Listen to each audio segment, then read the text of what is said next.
Eka Anggraini badhe nyemak lan nampilaken satunggaling cerkak kanthi irah-irahan plong seratanipun Kampito PS ingkang kapetik saking cerkak kalawarti panyebar semangat nomor 3 doso gangsal tanggal 8 Agustus 1909 kalih. Bola bali olehku pamitan nanging sikilku isih durung obah. Bokongku isih kalet karo kursi sing tak lunggoi. Alot rasane arep ninggal omah gubuk reot sing wis tau tak enggoni sawetara taun lawase. Ora tega ninggal wong kuru ongkrang-angkring sing wis tau dadi pangayomanku. Senajan wekasane jur tak tinggal sembrong. Sepurane sampean wae sing gedhe yo Kang. Temenan jane ngono aku getun banget dene nganti tumindak sing koyo ngono kae. Ning piye? Kabeh wis kadung kedadean. Gek nyatane sampean dhewe, nyatane saiki yo wis anak-anak gebrayah ngono. Olehku jaluk sepura isih tak baleni maneh. Kang Jalal mung celugukan ngulu idu. Katon alot banget oleh arep wangsulan. Si bocah sing ngelendet ning pangkone mung ketap-ketip nyawang jenggote bapake sing tukul arang-arang. Kawit isih ketemu sing sapisanan sakjane aku wis ngira kok Mir yen bakale aku mesti kok tampik. Wong kahananmu karo kahananku kuwi jomplang banget. Lah ning wong jaman semono karepe bapakmu kuwi ya ora kena tak endani. Lah saiki barang nganti kedadean koyo ngene iki jur sapa sing arep disalahne? Semaure karo ngelus-ngelus gundule anake. Bojone sing ngadeg ning sandinge mung ngurungokne karo ngoyok-ngoyok anake sing cilik sing turu ning gendongan. 7 tahun setengah tak tinggal wis duwe anak loro. Barepe lanang umur 3 tahunan, sing cilik jarene isih bar bayi 7. Ah, jur piyawakku iki. Apa ya panggah ngene wae? Ijin nganti tuwa. Nyatane sawise pisah karo Kang Jalal jur omah-omah maneh karo Mas Nardi iki suwene wis 5 taun. Ning nyatane isih panggah manten anyar wae. Mas Nardi isih durung bisa menehi wohing katresnan sing wujud anak. Apa pancen aku sing gabuk? Ana sapletik rasa kuwatir jroning atiku ngelingi yen lungaku ninggal Kang Jalal biyen sabubare aku miskrom. Jalaran isih lekasan bobot tak nggo melu voli. Pokoke tak nggo gerak sing kasar-kasar. Pancen tak udi supaya wetenganku ora dadi soalnya aku kepincut karo omongane Mbak Narmo sing sugih mblegedhu jarine dadi bos ning Kalimantan. Dasare waktu kuwi aku pancen isih bocah, durung nalar, katik dimantu saka karepe wong tuwa. Nalika semono Kang Jalal ya isih jaga jemager, manten anyar ora nyambut gawe. Dadi sakabehaning kebutuhan wong tuwaku sing nyukupi. Wong pancen bapakki yen karo Kang Jalal kuwi gati banget. Jalaran senajan Kang Jalal kuwi anake wong melarat, ning rupane bagus. Jujur gek sregep nyambut gawe. Senajan gak weyano mung buruh-buruh ning omahe Pak Kaji Heru. Malah sing nari arep diolehno aku biyen jarene ya Pak Heru. Nontoni nyanggonku sepisan langsung kenal. Wong pancen sadurunge wis weruh lan petungan yo gampang wae. Wong pancen sing duwe karep jodohke kuwi bapak. Kang Jalal sing mung anake rondo melarat wis ora suwala bubar pisan. Senajan maune belat-belot nanging krana pintere bapak oleh nrimo akhire yo mung manut kaya kebuh dikeluh. Temantenan lumoku rancak semono uga sakteruse. Sesasi, rong sasi, rumah tanggaku isih katon ayem tentrem. Senajan pungkasane aku cur diboyong diajak ngopeni wong tuwane sing kari si cindil, katik wis buyuten sisan. Ngenggoni omah cilik sing wis reot gapuk dipangan umur. Urip mandiri, nyetir ekonomi dhewe, sedina, rong dina, pancen seneng, kejaba bebas duwe panguwasa jroning rumah tangga. Ning suwe-suwe komit kebutuhan saya akeh, ning penghasilan pancet wae. Jaman semono aku wis wiwit seneng brai lan seneng srawung. Saben dina kumpulanku bocah enom-enom. Yen sore padha voli ning lapangan mburi kantor desa. Aku ora tau absen, mesti teka senajan ning omah repot sisan. Kang Jalal sing pengertian nutukake pegawean omah. Sajake weruh aku suke kanca Kang Jalal yo melu ngrasa bungah. Lah yo ing wektu sing kaya ngono kuwi aku ketemu karo Mbak Narmo sing akhire aku kepincut karo omongane jur katut lunga nyang Kalimantan. Ketok-ketoken lembaran wangu sing manut ceritane Mbak Narmo neng kono murah banget. Wis ta Dik, wong kaya sampean ngene iki nek neng kono temenan sedina dhuwit 50.000 wis dudu apa-apa. Kandhane karo mencep drijine jempol mintet drijine jentik. Aku sing isih bodho wis ora mikir hasile. Kok akeh temen kuwi nyambut gawe apa? Prong, bojo, wong tuwa, sedulur kanca, lan bumi tanah wutuh getihku tak tinggal. Ora ana siji-sijia sing tak pamiti. Aku katut Mbak Narmo nyang Kalimantan. Setahun urip kesurang-surang jalaran aku karo Mbak Narmo jebul wis didol ning mucikari. Asem teles. Mbak Narmo amblas ra karuan parane. Keparat tujune ana sing gelem ngentas pananangku. Ya Mas Nadi kuwi sing wis ngentas aku saka alam papan citraka. Aku ditulon lan akhirnya dipek bojo. Aku mau manut senajan temene aku yo kelingan yen lungaku biyen karo Kang Jalal yo isih durung dipegat nganti saiki. Lan nyatane Kang Jalal dhewe saiki yo wis rabi maneh, malah wis duwe turun.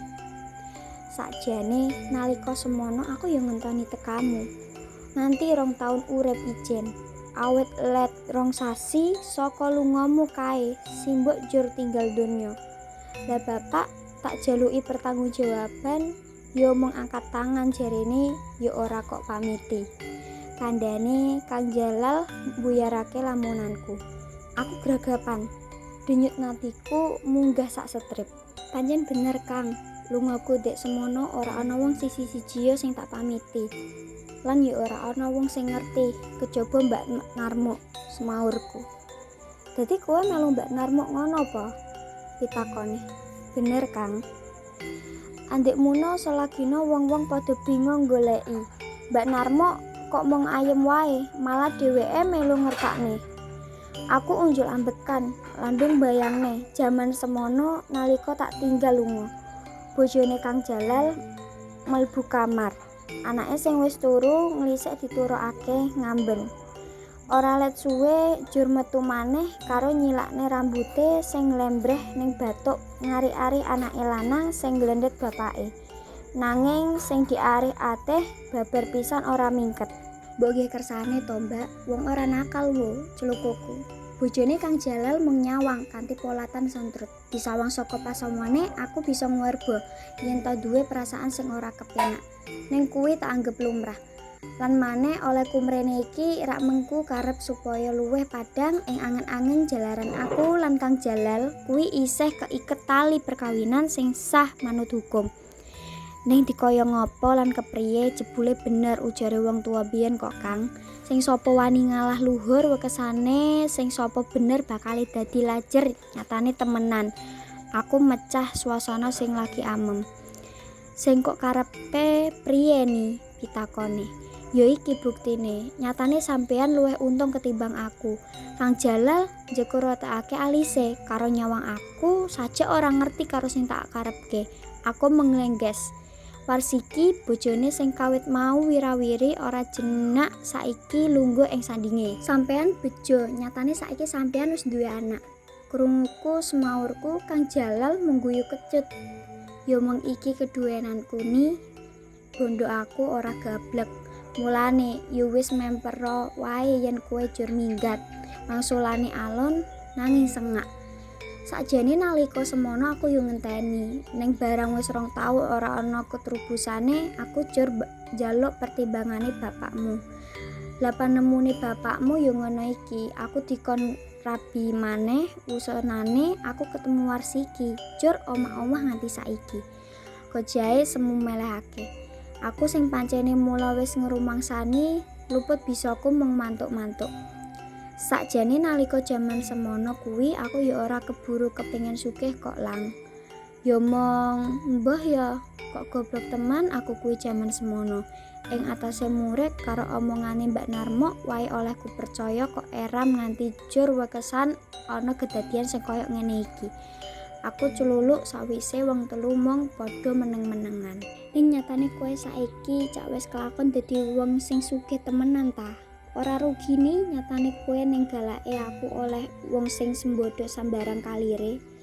Ah, ora Kang, aku gelem dirapi Mas Nadi iki krana kapotangan budi. Jalaran ya Mas Nadi kuwi sing ngentas aku nalikane aku kecemplung kandhong awit saka pokale Mbak Narmo. Piye, bareng wis kadung lho Kang.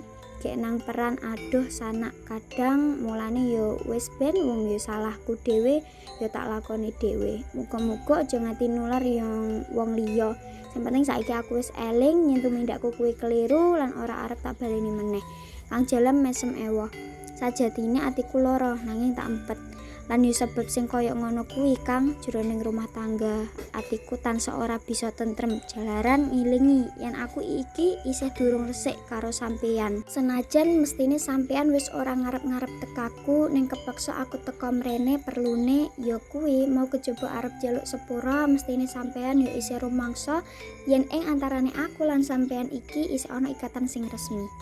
Kang Jalal mantuk-mantuk Warsiki nyawang bojone kanthi penyawang sing ajlum. Mestine jroning ati ngemu rasa kuatir.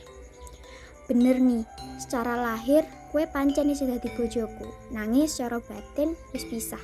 Jalaran nalika aku arep ngerabi Warsiki, biyen bab talak wis tak ikrarake ning ngarepe bapakmu. Lan bapakmu uga nglilani aku ngerabi Warsiki. Malah ngandani aku ora perlu ngurus surat talak, dikongkon pindah wae menyang desane Warsiki kon ngaku isih Joko.